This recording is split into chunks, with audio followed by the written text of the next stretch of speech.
It's important to remember just because a power line is down, that does not mean it's dead. And it could be electrifying the area around it. That's why keeping your distance and knowing what to do if you see one is critical to staying safe.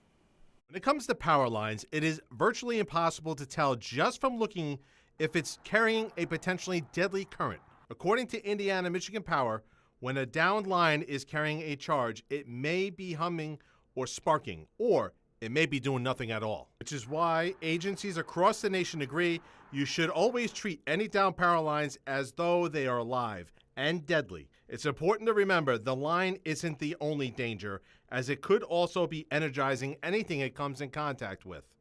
Avoiding touching anything or anyone near the line, even indirect contact like trying to move the line with a broom or a stick, could result in an electric shock. Indiana Michigan Power says you should immediately move away from the down line as well as whatever it might be touching.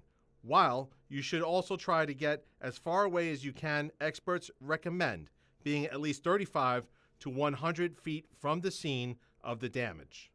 Remember, electricity is always seeking the quickest path to the ground. So if you are inside your vehicle and it does get struck by a down power line, remain inside of your vehicle. Like a bird on a wire, as long as your feet are not touching the ground, you will be safe. Now, if the situation becomes too dangerous for you to stay inside your vehicle, here are some steps that you could take to get out safely. First, do not step out of the car with one foot like you normally would. Doing this will create a path for the current running through the car to get to the ground and result in an electric shock. Instead, carefully open the car door, making sure you do not touch the metal on the door and that the door itself is not touching anything outside.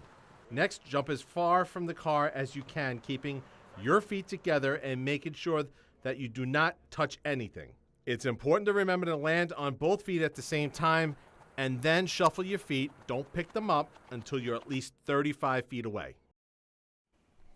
And remember, once you've made it to safety, you should immediately call 911 and warn others nearby about the danger. In studio, Kevin Wormhold, ABC57 News.